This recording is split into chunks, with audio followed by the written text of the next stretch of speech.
Illegal elbow. Elbow techniques. This is the elbow. An elbow from here. I'll throw the elbow. Yeah, the illegal elbow. Welcome back, just like that! You're listening to Illegal Elbow.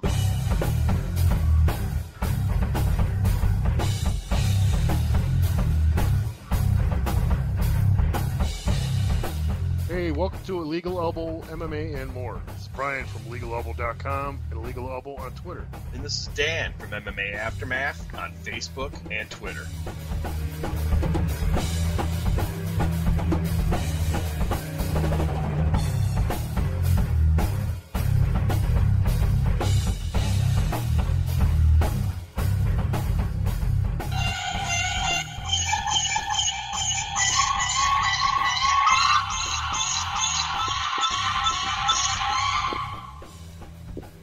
On this dark night.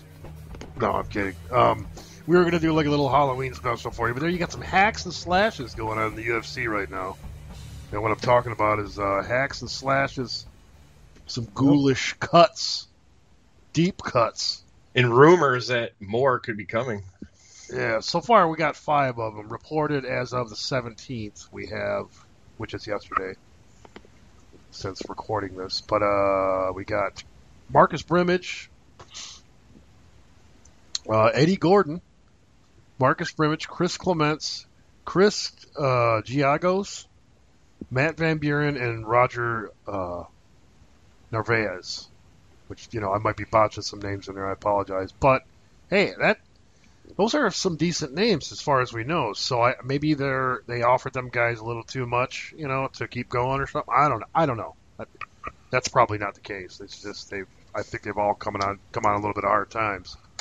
But not taking anything away from them guys, it kind of sucks. But UFC's got to do what they got to do because they're paying paying out a lot of money. But at the same time, it's like the whole Reebok thing, they're not paying out a lot of money. So I don't, you know, I just don't get some of the cuts they do. It's like they got some huge rosters. I guess maybe that could be some of the reason. I mean, we've seen, as high as 90 fighters on 155-pound division. Yep. And that's like, that was probably a year ago that we looked at that. So, I mean, maybe they're cutting some of that. Maybe it's just not even worth keeping all them fighters, which it's a sick division. So they probably could cut some fat. You know, I know some of them guys aren't 155ers, but some are. But especially if you're getting, guys that are ranked fucking in that division, ranked, 80th and 70th. And, it's to the point where, hey, I don't know how the pay-per-view, I've heard a couple pay-per-views ago that they had the lowest gate sales or whatever at the arena. Wasn't very popular. I know what you're talking about, but I can't remember which one it is. And maybe they're suffering a little bit in some of the pay-per-views with a lot of these fucking injuries, shit like this. Some of these, like the last one, that sucked. And then now we got the Stipe Brian Rothwell fight being called off, which sucks even more. Huge. We just ran that whole damn fight down the last show, and now we're sitting here talking about it, and we were talking about injuries in the last show too, and here you go.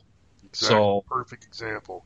Yep. And it's just, I don't know. And Brian harkens back to instead of stepping on the gas and get more intense training because the fight's coming up, you need to back off a little bit and protect your body here because, hey, it's disappointing for the fans, but you're cutting into your own your paychecks, Yeah. You could have had a paycheck here coming up, and now you're going to have to fucking wait. So, and that's the same one with, the fucking not making the weight shit too. So we culminate both of that into the factors. You're turning fans off. So, this is not to mention, and I'm not going to, and this is probably the first time we've mentioned this on the show. There's other means to watch UFC than to pay their pay-per-view, okay, online. Okay, and now we're not on the show. We're not going to condone that, but people do that. Okay. Oh yeah. And they say, "Fuck it," it might not. That's just their choice, and UFC is going to suffer from that because, in my opinion, I think if there's an injury or something like that, I think the pay-per-view should be. We talked about it last show. The pay-per-view should be cheaper. If not, fucking altogether, the pay-per-view, in my opinion, should come down in price, dude. They've already raised the price a year ago. So, I just don't think it's. You got people out there spending their hard-earned cash for a product half the time that's not going to be the same as you fucking touted it, and they're getting a little fed up with it. So, and now with these fighter cuts, I think it could be a repercussion because of those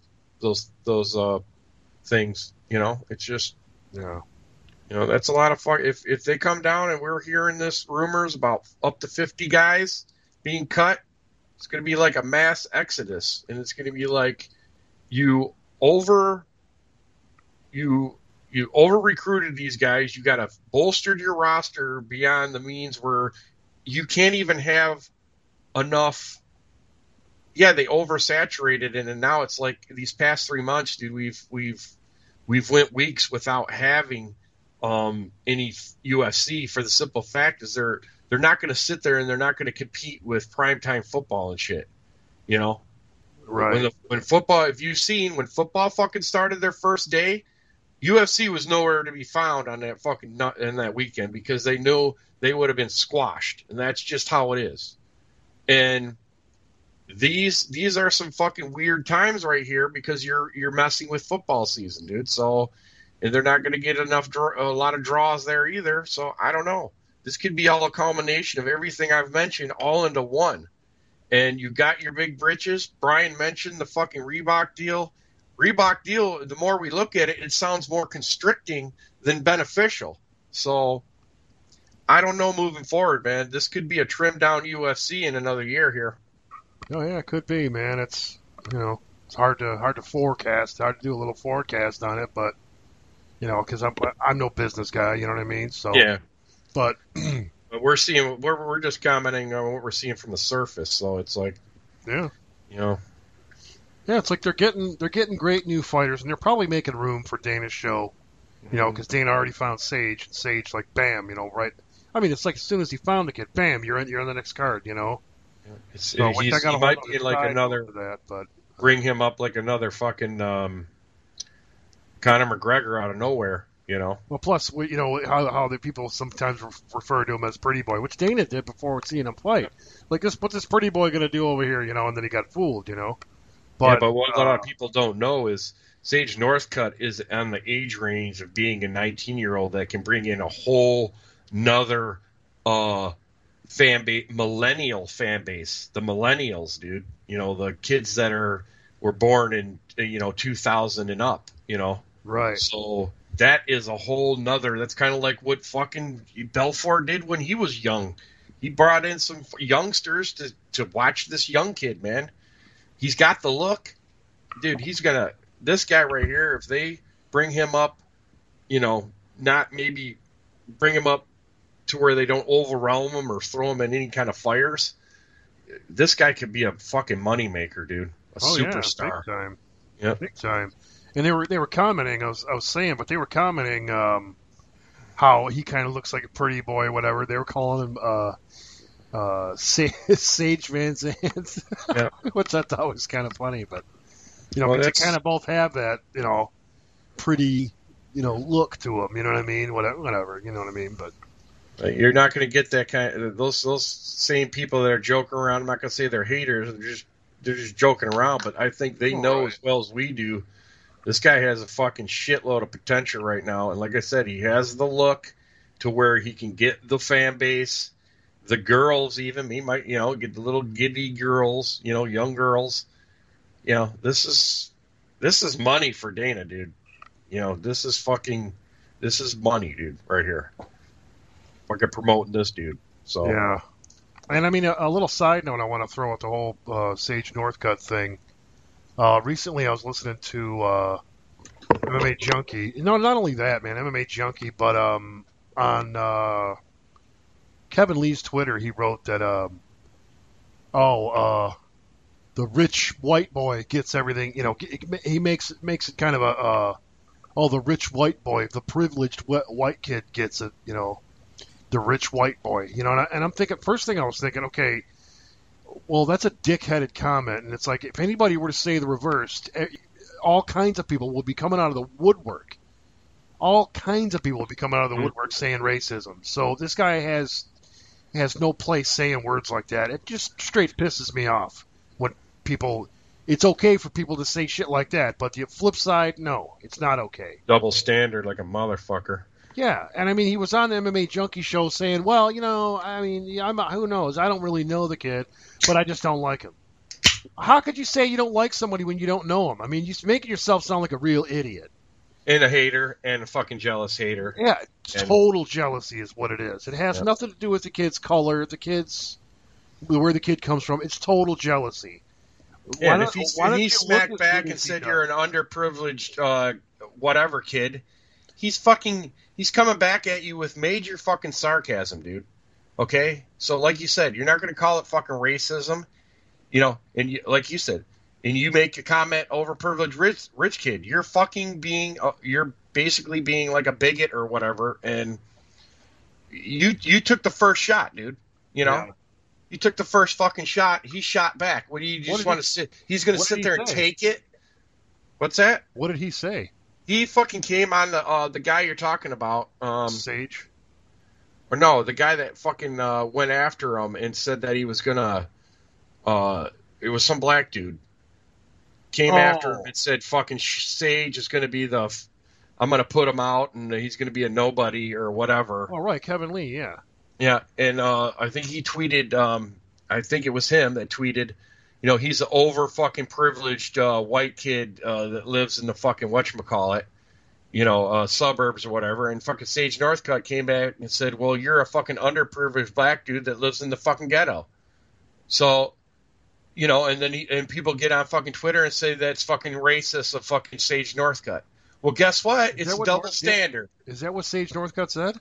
That's what Sage Northcutt came back and fucking said to him, dude. Okay. And I'm paraphrasing, so it's not in a direct quote. So, forgive me, people, but that's basically the gist of it. And then people got up in arms and said fucking Sage Northcutt is fucking racist because he said that. Well, guess what? You fired the first shot, and he was being sarcastic and came back at you at it. What is he supposed to do? Sit there and take it? Like I said. Give me a fucking break. Everybody's so politically correct. It's like you're going to insult him by putting him down because he's an overprivileged white kid that lives in the fucking suburbs. Playing the race card. Totally playing the race card. It is. You're fucking race baiting. You're fucking race baiting, too. So because you're jealous that he got known. And you know what? You're jealous of the wrong guy. You should be pissed off. Not at Sage. You should be pissed off at Dana White because Dana White has the TV show that found this kid, dickhead.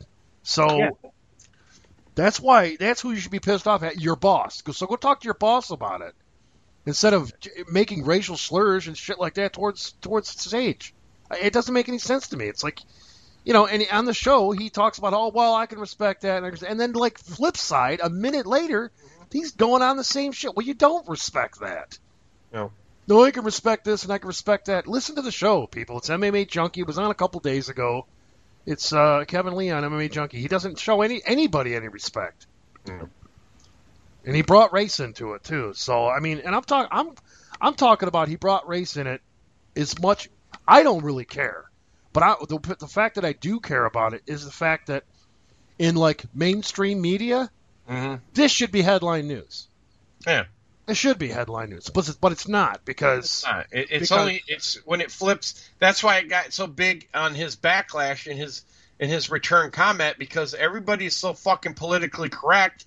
And hey, I hate to say it, but a lot of the other races besides fucking the white people get a little coddled here. And I don't like to get into all that shit because I think everybody's created fucking equal in this planet. We're all humans. All our blood is red. Just stop with all this fucking shit. And these barbs don't need to be thrown. It's fucking unprofessional, and it's not part of the fucking fight game. So, and personally, it was a Sage Northcutt, in my opinion. It was as far as I'm concerned, hey, he had every right to say what he said on there, but being his persona and trying to build his persona, they might even come in and tell him, hey, dude, just fucking back off of the fucking Twitter fight shit. You know what I'm saying? Right. You know, because it's, as far as we're concerned and a lot of other people are concerned, great fucking comment, great fucking retaliation, but there's that part out there that are going to fucking pitch a bitch and yell exactly what they're yelling on Twitter is fucking racism. So just fucking chill, dude. You know? Right. This guy's trying to get your goat. So, which is ridiculous. And he wants to fight with him. Yeah. So it's like, you know, and I mean, I don't think he should. The kid's brand new in here, so of course you want to squash him because you're not brand new in here. And another thing too, it's like you act like this kid was everything was handed to him. This kid this kid's a good example of hard work gets you noticed, and you're also another example of a kid with hard work, and you got noticed as well. So you're a great example, and you still act like you still play the victim card. It's ridiculous. And not only you're that, a great example of success. What 19-year-old that is in the limelight like this, and you can look in any fucking sport, doesn't have a little bit of flair on him, okay? He's 19 years old. He's flamboyant. He's got the fucking hairdo. Yeah. He's got the fucking young ladies looking at him. You know, he's a perfect poster child for the up-and-coming fighter. And people, you should be like, hey, man, Sage Northcutt is just not a pretty face. He can actually fucking fight, okay? Yeah.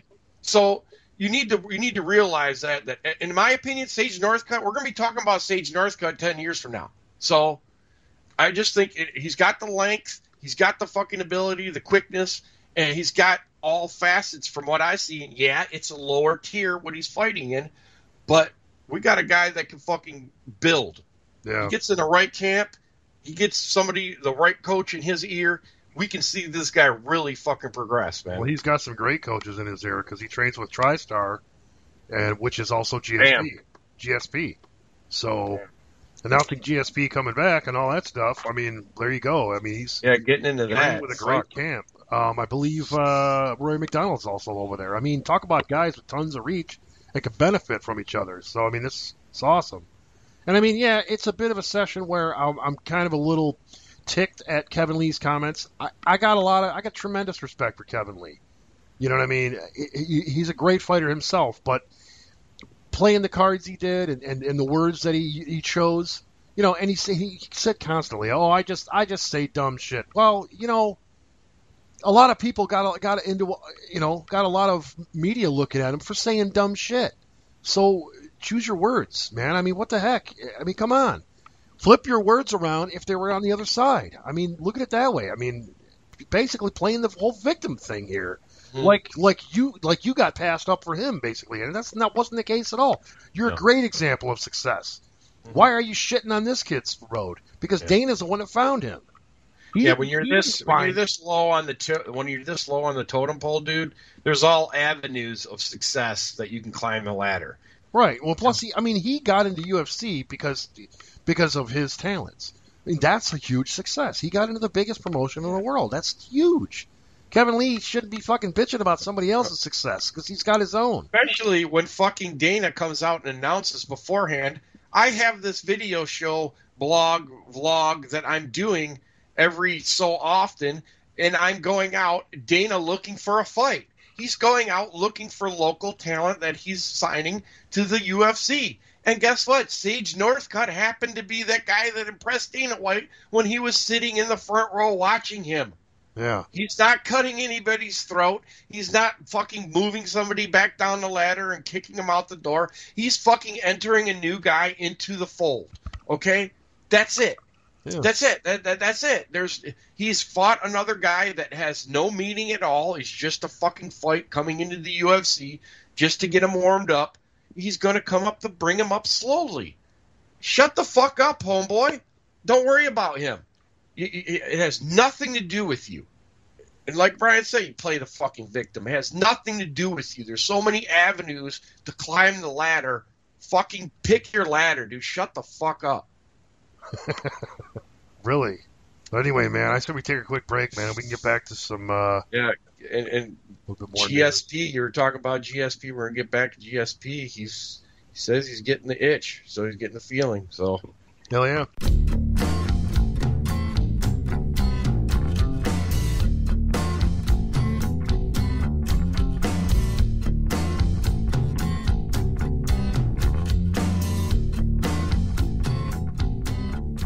well, I'm starting to get the feeling more and more.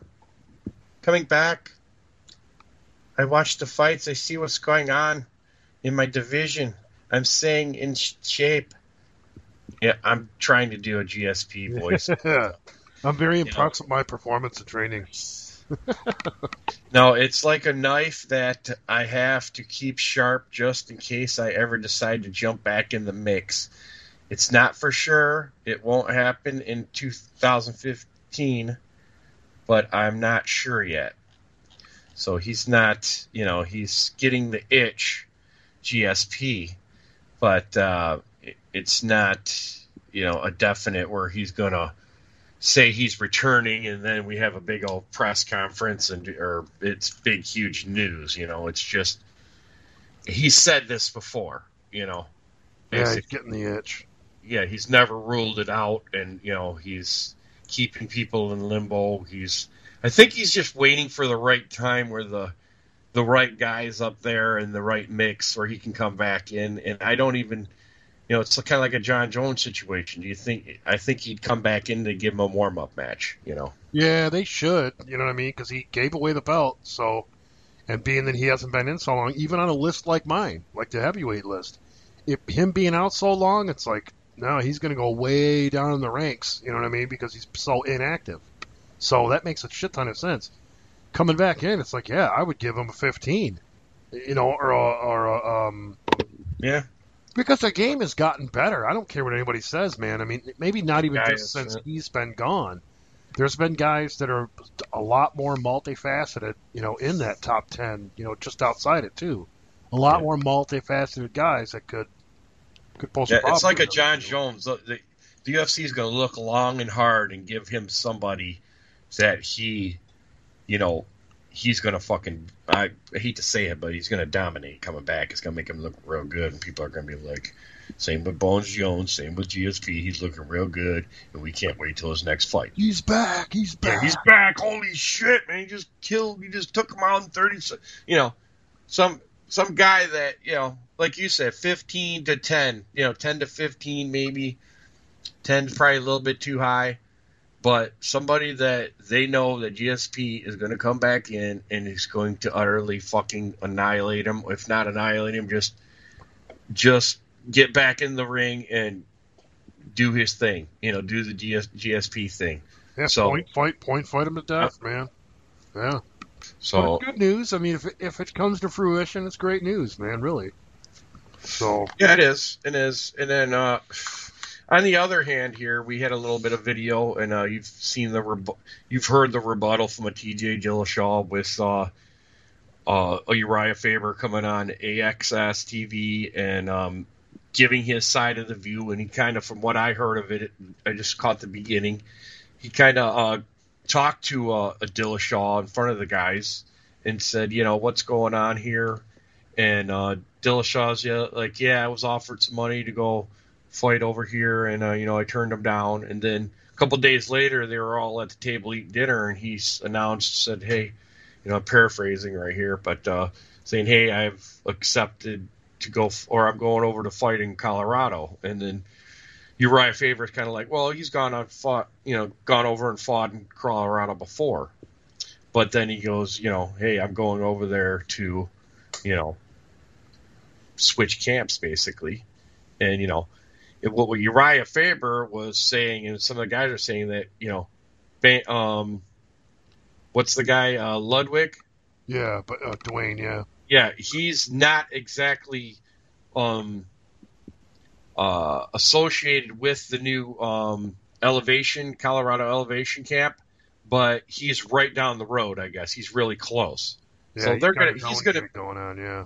But he's going to be over there to, touch up some of the fighters probably and work on some shit, if he's that close, in my opinion. But I think what I got from it is that Faber kind of, I don't know if they felt that they were lied to or whatever, but to me, it's just kind of like a guy that has progressed enough, wants to get better. He's just moving on. And if he changes his mind in a couple days, he's a fucking adult. He doesn't owe you guys anything. You know, he's been there for you. He's been with you in that team for so long. He's an adult. He wants to move on and move in a different direction in his career, and you got to respect that. Yeah. No, they really do, because it's what he was basically saying, you know, on the show that I heard him on, which was MMA Hour, Helwani, Ariel Helwani. But it was a good interview, man. It gave him a good forum to sit down and talk about how, hey, I'm not, you know, I don't, you know, I love them guys. You know, I don't have any ill will towards them guys, nothing like that. It's just I went with the choice that's best for me in my career. It's like you know, my trainer, you know, Dwayne, you know, he's my coach there. So it's like, you know, and since I've been coaching with him, you know, been training with him, you know, it's been the best for me. So why would I change that? You know, and he's like, I would like to, you know, keep training. You know, he's basically, you know, between him and Dwayne, because they were both on the same show. Basically, him and Dwayne both kind of said that we would have liked to keep, you know, relations good. You know, and train with them on, you know, on more than just an occasion. We would like to train with them guys, and, you know, maybe not every time, but you know, he basically said, you know, and from what I hear, it's like maybe not Uriah, but one of the guys over there kind of thought of it like, well, what's with all the, you know, you guys are sometimes here and then sometimes not here. It's like you're either with us or you're against us, or it's like you could be sharing trade secrets. What is, you know? So I kind of get that part of it, but at the same time, it's like when it comes to Dillashaw, I don't think they should be giving him any shit because he's making a career choice that's best for him. You know, even though it's not best for you guys, because really, actually, if you really think about it, a lot of people have pointed this out. You really think about it, it opens up a door for all the guys that are the same weight class as Dillashaw at Team Alpha Male. It opens up a door for them to possibly fight him in the future. You know, not saying that they will want to or they'll win or, you know, I mean, any of those options or whatever. Not saying that they'll want to or whatever, but it opens that door because Cody Garbrandt said it himself. He said, you know what, I'm here to be a champion. So if it comes down to me fighting TJ Dillashaw, I'm all over it. You know what I mean? He's like, I eventually want to get there, you know. And that's what the game's about. You know, you're in there because you want to be a champion. You know, and you got that other side where guys just want to fight just to maintain and you know, your Roy Nelsons, your Cerrone. Cerrone has said for a long time he doesn't care about the belt. But you got these other diehards like a Garbrandt and a lot of guys in his camp that want to be a title holder. So I mean, this opens up a door. You know what I mean? It could very well be possible. You know, and who knows, behind closed doors, maybe that was their thing, you know. Let's just kick him out then. Let's be done with him, and then later on we can open up a door to fight him. You know, I don't know, but they were on the other side though with elevation training and Ludwig. They were trying to take the high road. You know, they even said it themselves. Well, we're trying to be a better man about it, and we're not enemies with them guys. We love them guys. You know, blah blah blah. They're trying to take the high road on it, and I can appreciate that. But, you know, I don't think there's any ill will, you know, on either sides. But there is a little bit of hurt feelings going on, you know. Even if it is a little tender right now, time will heal, you know, especially with those guys. I don't think it really just, you know, and right. Connor came out fucking saying, oh, I knew it was going to happen and shit like that. And Dillashaw was like, you know, you don't know shit, you know. And whatever, I don't think it's as bad as a break as everybody's making out to be. You know, he fucking took care of his business. Alpha Male didn't need to know every fucking part of his business. Like I said, he's a grown ass man. He's gonna do his fucking business with his fucking lawyers or his manager. And, you know, Uriah Faber doesn't fucking check in with fucking TJ Dillashaw when he's fucking doing his business. So it should go both ways, and especially when you're dealing with the champion, okay? Because TJ Dillashaw was the champion of that camp. And if the champion wants to make a fucking champion decision and thinks that's what's best for his career moving forward, fucking all more power to him, and those guys should support him. But, we'll see what's going to happen moving forward. Yeah, for sure, man. I think, and like you're saying, with time, I think everything's going to be fine. They'll be cordial. And they already were at Benavidez' wedding. Yeah. Benavidez got married, and Dillashaw and Faber were both there. Everything was fine. They were cordial to each other. No, there was no uncomfortableness. Everybody had a good time, and it was cool. So, this whole business about butt hurtness. I think a lot of this stuff could be brought on by the media too. You know what I mean? The media is clamoring for headlines just as much as mainstream media. And Fox News and all these other. They're all clamoring for headlines. Oh, we got to get the best headlines right now. So let's build it up nastier than it is. Which who knows? Yeah, and some other news we got going on here is Bones Jones. Like I said, he's been working out, looking buff, getting back into it. And, we'll see who he's going to be facing coming here in 2016. And a Fedor. There's pictures, video of Fedor fucking working out over there at the Alexander Nevsky Fight Club. And it's a promotional video, I guess, of Fedor, man, fucking looking buff, looking like he's, like I said, did they announce training camp and hometown? I don't see who he's going to fight coming up here, but we can take a look at.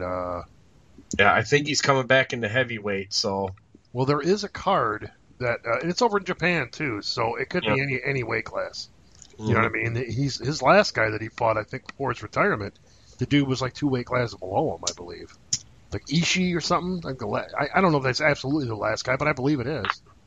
It is announced that he's going to fight New Year's Eve. You know what I mean? Because they're doing that. Okay. But I don't think they have a name yet. We'll see, though. Yeah, it doesn't really. It doesn't say who he's going to fight. So Saitama Super Arena in Japan, unknown fighter. So. Yep. Yeah, and they've speculated, talked about certain guys, certain ideas. This guy might be next. They're talking about cans. Yeah. So I mean, that would really suck. If they just bring it back, against a complete can. Yeah, but that's kind of like what we're talking about with the GSP and the Bones coming back for the warm-up fight. True. No, that and that's a great point. I shouldn't give them shit over that. Because you're not like it's almost a can. You're not thinking it's a can for the simple fact is you got a pro fighter that he's going against that's had some time in the ring in the past few years. Maybe fought 2-3 times a year, coming against a guy, had some great accolades in the back, but carrying some major fucking rust. So so I think it kind of evens it out a little bit there. So and another little side note here, man, is they talked about it being called Samurai, as the new promotion. Yeah, but here it says Risen FF. So I don't know if Samurai was just Samurai might be the main promotion. Kind of like a Zuffa, and then now they're going to name, the fight. The actual, No, you might be right. Who knows? But it just says Risen, RIZIN FF. But just to go over the UFC fight card real quick, if you want to, before we get the hell out of here, so we got some gaming to do, people. Yeah. Speaking of that, man, tell the people about it, man. Yeah, we're talking about a Twitch channel, however that works. I'm not too familiar with Twitch just yet, but Twitch channel where we just kind of go on there, play games. People tell us, hey, this is what we want you to do, and then we go do it, kind of a deal. You know what I mean? Give us an assignment, and then we do it. In games like Saints Row 2, Saints Row 3, maybe eventually, Grand Theft Auto 5, maybe 4. Because 4. The one thing I haven't, and I've been looking for, and this will probably... A lot of you guys that like this game, we'd have to buy it on Origin because I'm pretty sure EA owns the rights to it now. Is the UFC fighting game? So if we could get online doing a couple matches with the UFC shit, I think that would tie into some of the Because we used to get into that shit, Yeah, it's just the gaming. The last game I really played a lot was EA Sports MMA, which had Fedor Emelianenko. It was more of a Strike Force kind of thing. It's like Coker was involved in helping out making some of that. That was the best one I've seen to date. That I've seen. There's other ones that I would probably like more that have come out since then, but you're talking probably 2011, 2010 when that game came out. 2011 probably more like, but because 2012, that's when they got bought out. Strikeforce got bought out and everything made a huge change. But there was a lot of cool shit you could do with that game. That's still a great game to this point. So, but yeah, that's kind of something we're looking at, just a new channel. Just something to do different with the show, man. We're trying to grow the show as a whole. We're trying to add multi-entertainment venue. Yeah, show. Just different kind of stuff. We do occasional video here and there. We try to get more of those, but we're on definitely a screwed up schedule. So, us doing a lot of videos, it's just not going to happen unless we do them by ourselves. We usually like to do a joint video kind of a deal. So, but before we move on to this upcoming weekend's festivities, man, I want to pay some respects to those World Series of Fighting guys, man. 24 was just last night. Yep. It's actually pretty damn good, man. I was happy with it. Excuse me. Just cracked another beer, man. Miller Lite's going down. Bam. Great right now. But some good undercard fighters. Things look good. Colton Smith coming back with a win. Colton Smith, he cracked that thing with a vengeance, man. You had authority on that can. No. But Colton Smith, ex-UFC fighter, coming back with a win. He did pretty bad for a while there, but now he came back with a nice win. That's cool. Vinny Magalhaes finishes out Van Hamel. Submission knee bar, man. First round, too. So and I thought, Van Hamel gets this to the ground, he could very well be in big trouble because Magalhaes is awesome at Metamoris. So, big trouble. Yeah, big trouble and couldn't take the pain, dude. No, so he tapped out. Nice win. Nice first round win. Barely went through any punishment, either guys, really. But like we talked about earlier, Nick Newell, tough fight with Tom Marcelino. I thought Marcelino looked great in this fight, and I'm looking forward to the next time the guy's out. I thought he may have taken that fight, just my opinion. But, it was pretty close. And I don't know if Nick Newell's just getting tired of I don't know, maybe the 4-1 in the World Series of Fighting. I think his only loss was to Gaethje. Yeah, Gaethje, the champion. Gaethje, the champion, which is pretty good. Dude, we found out about this guy. We'll just take a minute out here for Nick Newell because he did. He announced his retirement, and this guy totally lit up social media, and people were on Twitter talking about this guy. Handicapped born with partial left arm, and this guy was just kicking fucking ass in the local scene, dude. Yeah, he was just definitely gifted, very gifted, man. And we're thinking about a guy, hey, his opponent's going to be able to block, his striking. No, he fucking mixed up kicks, he mixed up whatever, and then fucking brought some pain with the fucking striking. You can't think about it. It was easier for him to throw elbows too, man. Because exactly. Wasn't in the way. Yeah, he'd get in there, he'd fucking throw that fucking, I don't want to get too disrespectful, but that nub in there, and he'd fucking cause some havoc with it. So yeah, I mean, it kind of did a good service to him in a way if you think about it, man. Really. And then they talk about people that have a deficiency or a disability to overcome and adapt and use the rest of their body that much better. And he's a fucking perfect example, dude. So yeah. He just amazed us every time he was in the ring. This guy, and a 4-1 in the World Series of Fighting, a big organization, man. Hats off. It took the champ to beat you. You're a champ in our eyes, and great career, dude. And we'll always talk about you as a guy that came in here with a major disability and didn't let it hold him back, and just did what he did best, dude. And hats off to Nick, man. Yeah, big hats off, brother, man. I mean, age 29. I mean, I guess he actually should be in his prime. A lot of people say, at 29, 27 through like 33, you're in your prime kind of a deal. A lot of people speculate that, but 13-1, finishing on his career, 13-1, 8 submissions. He's been knocked out once. It's by Gaethje. We already know that. 3 decision wins, 2 knockouts. Like I said, 8 submission wins. So a great fighter. I'm still on the fence about this. I think he might, be out of this for a little bit, get the itch, maybe decide to come back. Mm-hmm. But I think this is a very quick thought because he just came off that fight, and it's like within hours he made that announcement, and that could be it. Maybe he saw some, with the Gaethje fight, which was only 2 fights ago. With the Gaethje fight, I mean, he got the ass whipped out of him. I mean, he got his ass whipped in that fight, and I'm not taking nothing away from him. Maybe he saw something in that fight like, hey, man, I'm not too sure about this. He's probably worried about, speculation. Well, not only that, is Gaethje is he's one of the top guys, if not in that fucking... Gaethje's awesome, dude. In that organization, in the world, dude. Yeah. He's one of the top tier guys, man. So getting his ass beat by Gaethje, you can't really hang your head because like I said, he's top tier. Right. But I'm thinking it may have just scared him. Yeah. Like holy shit, you know what I mean? Because he's never seen a lot of adversity, all the way up. You're talking June 2009 is when he's got his pro start, and then bam, all the way up here, 6 years later, 6.5.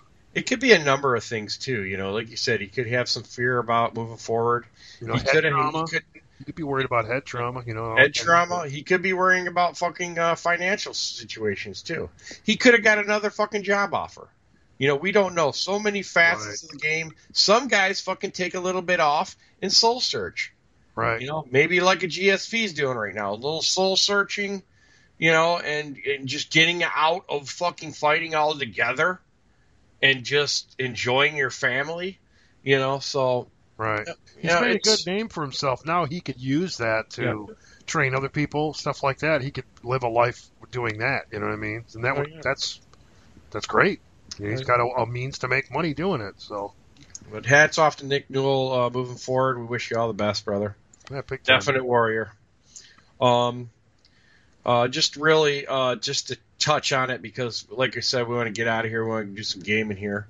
Mayhem Miller gets fucking arrested. This fucking guy, I don't know what the fuck happened. When he first got into trouble, I was just like, all the way back from the little fiasco with the Diaz brothers in Strikeforce. He's always been a little off kilter, a little eccentric, a little odd. Okay, yeah. But he's taken it to the nth degree, and he's taken it out of the ring. He's got definite. The guy, in my opinion, the guy needs help with his mental problems. Because that's what it seems to me. It's his fucking mind is fucked up, dude. And I don't want to see it get so far to where, there's no return and something really bad happens.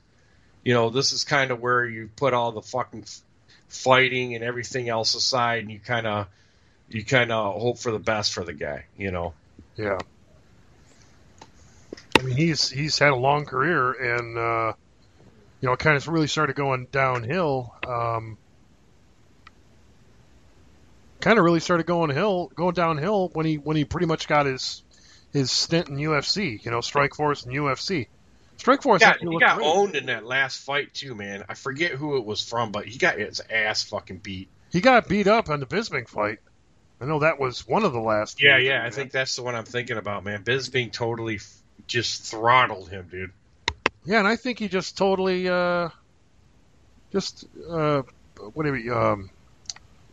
underestimated him. You know what I mean?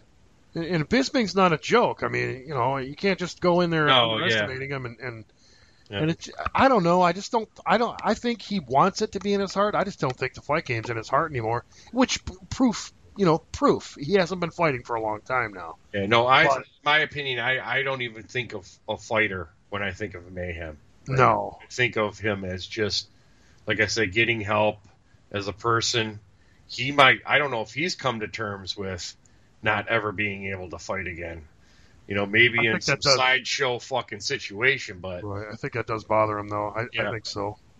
yeah, it would probably bother any guy who, 'cause the fighter, of course, man, he's got a certain mindset, man. You're going into fighting half the time thinking that you're going to work your way up to being the best. It's 9 times out of 10, I would have to think. You don't just get into fighting saying, yeah, I'm just going to get into fighting just for the fuck of it and fuck it. There's probably a small percentage of those guys, but most time you're going to get if you're going to go get your ass beat, you're going to want to fucking do pretty good at it, and you're going to want to, come out on the good side of it. So, yeah, it could be, it's like any athlete, man. You don't want to let it go, and then when it's finally gone, you fucking break down, and you have episodes like this where you got police and all this other shit going on. Yeah, I don't know if he's got just problems altogether with just decision making, or if I don't know. I don't know his background on if he's seeing a psychologist, whatever. It's got to be some kind of outburst, some violent outbursts where. If you're going to have the cops called on you because you're fucking being outrageous in some way. So, I'd have to look more into it, but like I said, it's fucking, he's being arrested again. And since the last time we didn't hear any mayhem in the news. So no. I was thinking he got his shit together, but I was wrong. So. Like some kind of narcissistic rage or something. I don't know, man. How do you categorize it? On his behavior in the last couple of years. I mean, I don't know. He when you see him in that one fucking thing, he's playing the victim, So it's like that's what gives me the narcissistic idea. Yeah. It's always got something to do with him. It seems like, you know what I mean. So I don't wonder. I gotta wonder if it's. Well, we've seen his fucking interviews too, and that kind of brings it back to what you're saying. So, yeah, it's.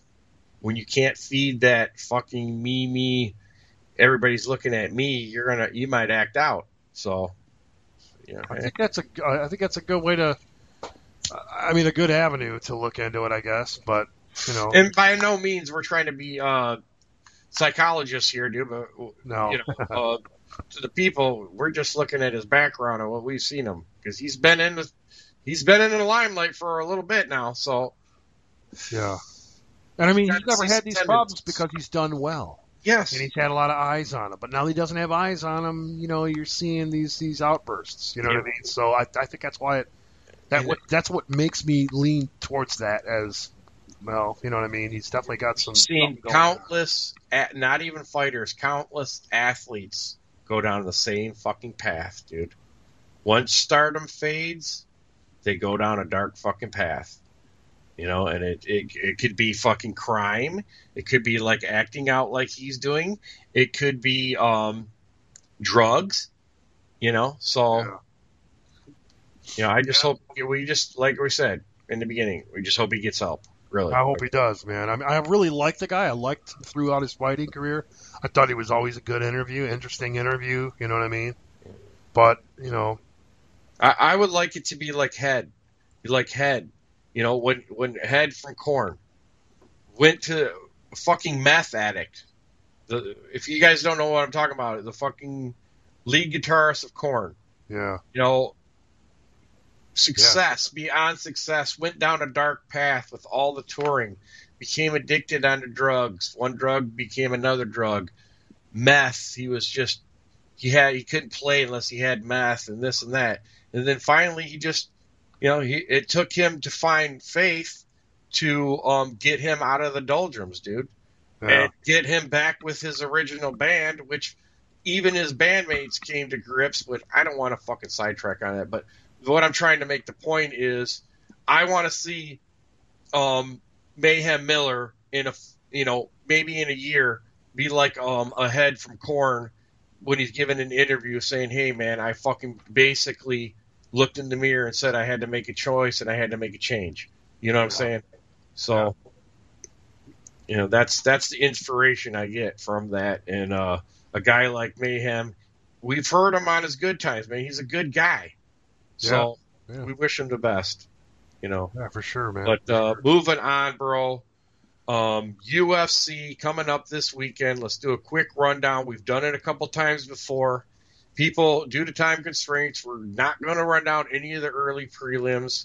We're just going to do the top 3 here. We got a fucking Norman Park coming in against a Razmadati, dude. Who do you have in this?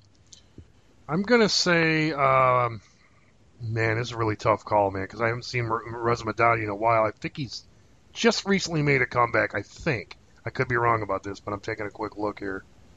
But just my first thought would be Norman Park, but I thought Norman Park in his last fight was kind of iffy in my opinion. No, he's been out 2 years, man. 2.5 years almost for Razmadati, so I'm wrong. He did not make a recent comeback. I must have been what I heard about this time, him coming back. So, and Norman Park, I thought looked, Yeah, coming off of 2 losses with the Norman Park. You know, Norman Park, he's got the fucking, he's got the whatchamacallit syndrome, dude. I can't remember the guy's name. Ross Pearson syndrome to me. Oh yeah, just running and gunning, no finesse or very elementary. Just the European. Even we can harken back to Bisping's early days. The European, their first learnings in fighting is fucking boxing, dude. Around the neighborhoods, and I'm not being a joker either. Right. They grow up a lot where you have feuds and you settle it even when you're younger with your fists. But these guys right now are learning really quick when you're coming against a Francisco Trinaldo, and some other guys that you can't do that to these guys. So, I didn't mean to interrupt you on that, bro. No. You picked it up right where I need to go. So yeah, definitely. I think Norman Park. I got to look at Razmadati again, really, with his specialties because it's been 2.5 years since we see the guy in here. I'm going to say he'll probably be able to get it to the ground and have a damn good chance of getting a submission because where Norman Park is strong, Razmadati's never been knocked out. You know what I mean? Never been submitted. Yeah. You know what I mean? I just think that. Razmadati's decent stand-up. I think Norman Park will probably win in the stand-up, but if Razmadati can get this to the ground, everything's in his favor, in my opinion. I would have to agree with you, but the thing that's fucking holding me back from, and I gave Razmadati the victory back when we were just talking about it like a couple shows ago because 12 submissions. Yeah, but is that what you're looking at, or? No, I'm in my brain is the fucking ring rust aspect of it. Yeah. Because when the first time I didn't look at that. Now you're saying back in April 6th, 2013, dude, and I'm like, and then we have a Norman Park that's like, he's in front of his home crowd right now. He's probably worked on some of his fucking shortcomings. Barely 4 or 5. We have a Razmadati coming in here. We don't know about his cardio. We don't know about his quickness because he hasn't been in a real fight. I'm going to switch my shit up. I'm giving this one to Norman Park, dude. Yeah, that's a good point because I think these guys are both high submission artists, too. On the other side, you got Norman Park with 12 submissions out of his 20 wins. Yes. And 4 knockouts. So, these fuckers could lock up. Yeah, they could, but they could also find big respect with that. And just cancel it. Cancel it. Second round could be an all-out war on the feet, and I'd have to give that to Norman Park. Yeah, yes. So I'm definitely going to go on the side of a Norman Park. If Razmadati comes back looking like he never left, then we could see a total different story. But I think with those things, those weights in mind, you know what I mean? Those weights of a Razmadati being out for so long, and both a big submission game, decent knockout ratio. Neither one of them been knocked out, too. This is a great, actually on paper, it's a great And fight. this is what I want to see out of Norman Park. I want to see if Norman Park, if he's going to press the pace right on, he's going to have, just like a Ross fucking Pearson, watch your fucking cardio, dude. No wasted punches. Stop trying to knock a motherfucker out in 30 seconds and do your game plan, dude, because, he's going to, and that's another thing. Norman Park's going to be pumped up, dude. We got some fucking friendly crowds here, so I like it though, man. I think it's good. I think it's going to do all the more service to him, in a hometown crowd. I think Reza Madadi has a lot of friends, and he trains with a lot of people in this, so this could be almost a hometown to him as well, if I'm not mistaken, man. I think Reza Madadi trains a lot of Irish fighters. Okay. I think so, man. I could be wrong, but I'm pretty sure. We've seen guys come back from fucking being off a while and look good, but we've seen guys that haven't looked good, a la Rashad Evans. Yeah. So absolutely. Yep. And he had rust all over his face and blood and all kinds of stuff. So But yeah, it is a cool fight though, and I definitely like the fight, man. But moving along, looking at Patrick Houlihan taking on Louis Smolka, dude, it's such a close fight. I mean, you got a run and gun, tough ass dude, Houlihan, and you got a Louis Smolka that's a great on the ground. You know what I mean? So you got one of them. It's almost one of them old style fights where you got two different disciplines facing each other. You know what I mean? So, and we're looking at a Patches here has a tendency to be a brawler who's going to stand in there and brawl with you. Okay, we can look at his resume. Okay, he's a decision guy. He's a guy who's going to, like I said, sit there and fucking trade with you and have no problem with that. And on the other hand, pretty well mixed across the board too. Yeah, a Smolka, he just looks smooth in the ring to me. He doesn't have a lot of wasted motions.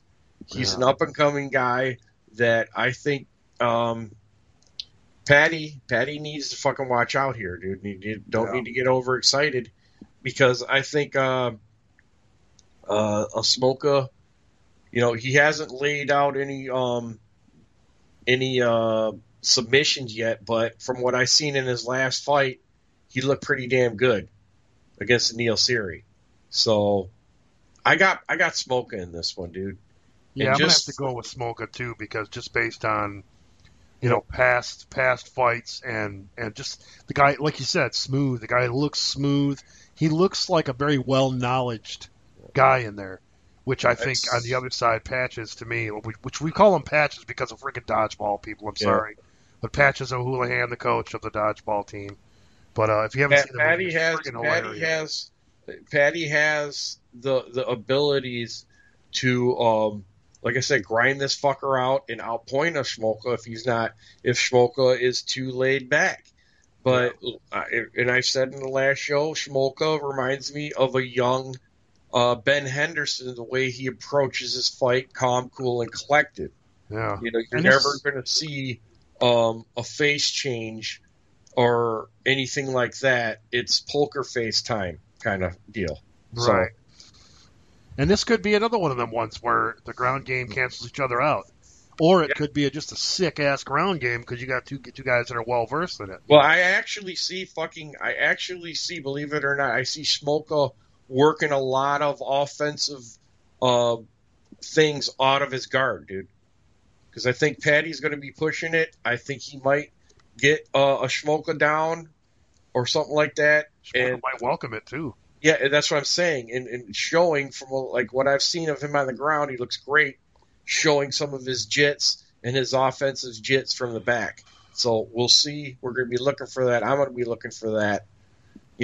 Sure. It's going to be a good fight, man. I mean, these are great matchups, man. They really are, man. All the way up to the top. A Joe Duffy versus a Dustin Poirier for the main event, dude. This might people might get their money's worth out of this one. It's funny because people actually have Duffy as the favorite, and I think a lot of UFC fans, you know what I mean, kind of a mixture of your fickle fans and your diehards, knowledged fans, would see Dustin Poirier probably taking this fight because they're still foggy on who a Duffy is. But you're getting a lot more well-knowledge fans out there that are putting Duffy in the area of, what the hell you call it, dude, when it comes to odds. He's the favorite, excuse me. Yeah. Okay, yeah. He's the favorite in this fight, which I just explained why I thought that was odd, but Dustin Poirier, I think, coming back, not coming back, but being back in 155, He said he will never go back to 145 again. He feels a lot more comfortable in a 155. So I think we're going to see a lot better things from a Dustin Poirier. I give him props for that too, dude. A lot of these fighters force the fucking weight, like I've probably seen a Big Rig do. Force the fucking division, to be in a division. Like Poirier is saying, he's comfortable. He fights a lot better this way. This is good for him. Right. It feels more natural to him. He's going to stick with it. And I respect that too, man, big time. It's like he knows where he performs better, and that's, and he could very well see Conor again, because Conor's talking about how he's eventually going to go to 155. Guy's so emaciated every time you see him in a weigh-in, he's going to have to. But yeah, he's especially when he gets older. So right. And talking about a Duffy's the only guy to ever beat a Conor McGregor. So Duffy still to this day says, I still beat Conor just as quick as I did last time, which I don't know if I really buy that. But hey, man, we've seen it happen. Weirder things have happened, and this is really going to put Joseph Duffy on a huge map, I think, whether win or lose. Unless Dustin Poirier just fucking mops the floor up with him. I got a question for you, though, dude. What's that? Coming off of a submission, because we're seeing Dustin Poirier fucking just taking care of business in the first round, last two.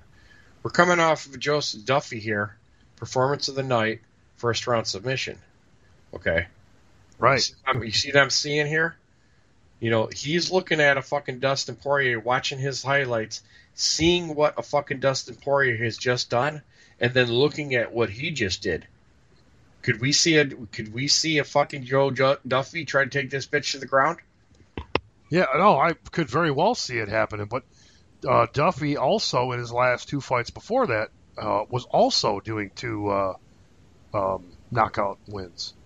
So his first fight in was a knockout win, and his one fight before he got in the UFC was a knockout win with a knee. Mm-hmm. So, well, I'm just asking this question just because I don't know if he wants to test of Dustin Poirier's fucking ground game. You know what I'm saying? Right. Which Dustin Poirier's ground game is good, but I don't know if it's as good as a Joseph Duffy, just because the lack of knowledge on a Joseph Duffy. You know what I'm saying?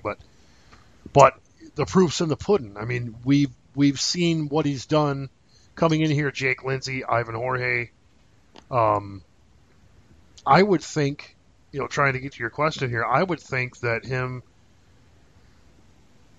Joseph Duffy is probably going to feel out a little bit in the first round and see what kind of game Poirier has. Yeah, and if he feels he can probably compete with him, and get him, I think he'll probably go for that.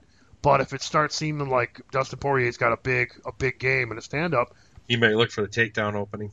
Yeah, I mean, right quick in the maybe mid to late first round, try to get him down to the ground and do what he's best at. Really, I mean, 9 submissions out of his 14. Yeah, I would wholeheartedly agree, and that's why this is another fight that I'm going to change my previous pick. And I'm going to go with a Joe Duffy on this one. And I just think with the crowd behind him, being the main event, these motherfuckers are going to be going crazy, dude. I think Joe Duffy, if Dustin Poirier fucking fucks up, dude, I think Joe Duffy's going to be on this bitch. Yeah, Joe Duffy's never. And I'm not calling Poirier a bitch. I'm just talking about he's going to be on the fuck up part, taking advantage of it. Yeah, he's been finished once. I'm talking about Joseph Duffy, and that was he's been submitted. I'm not going to say that Dustin Poirier is a submission expert, but he's damn good. He's got a damn good submission game, but he's more well versed in his striking. So I don't know. This is going to be good everywhere, in my opinion, dude.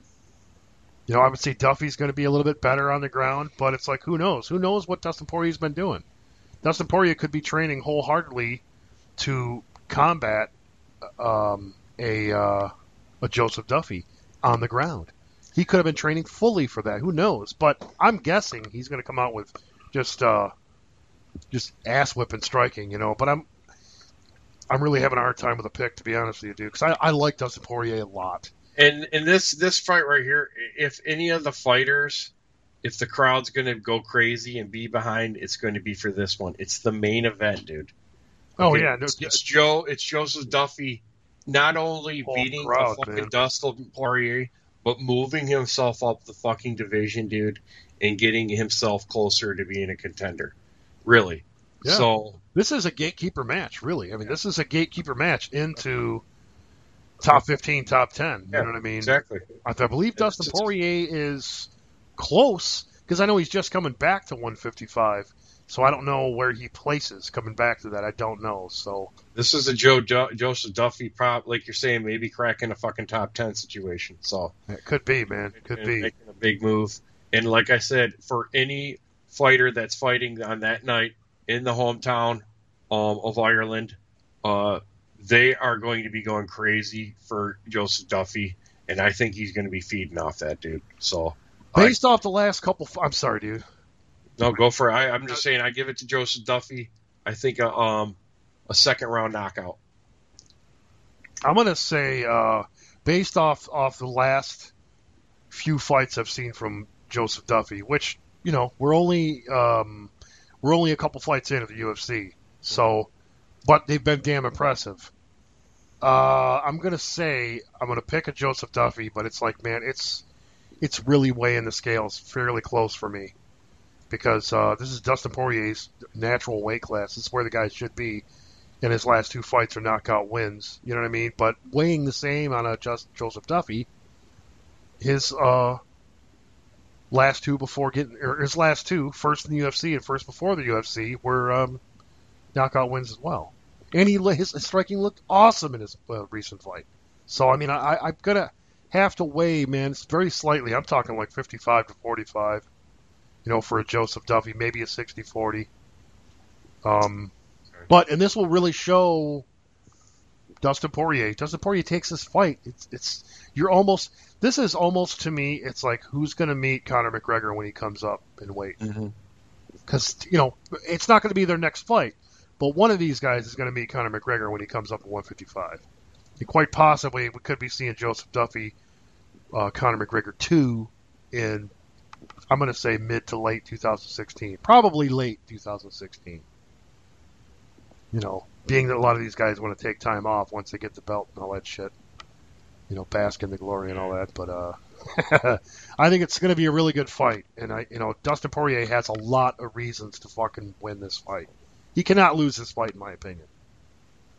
Man. So, but Duffy being the favorite, man, is not a surprise. So. But people, before we get out of here, like Brian said earlier, we're going to be doing some other content, like video gaming content here. So if you guys just want to check us out on Twitch, head on over to MMA Aftermath on Twitch. That's where we're going to be right now. We'll probably end up changing the title, and we'll let you guys know about it. But that's where we're going to be right now. Probably going to start out with some Saints Row 2. It's going to be some fun shit, and we're probably going to get annihilated, but that's all part of the fun. But we'll be collecting cars and robbing banks and shit like that, all the good stuff. But check us out over there. For sure, man. Yeah. It'll be fun. And before we get out of here, also head on over to our new group page. We love it when you guys head on over there. We got some good content. We're adding new shit more every week. So it's Illegal Elbow MMA and More on Facebook. It's a new group that we made about 2 months ago. And there is a group already that's already been there. This is more like a entertainer page, like a fan page. Yeah. Kind of a deal, just letting people know. It's because there's a difference between the two, because there actually is a group.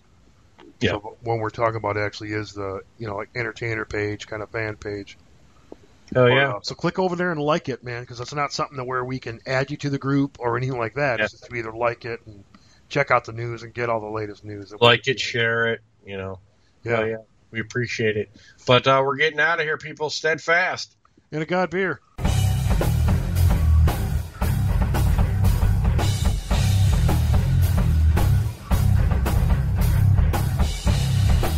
All right, people, thanks for tuning in, man. It was a blast.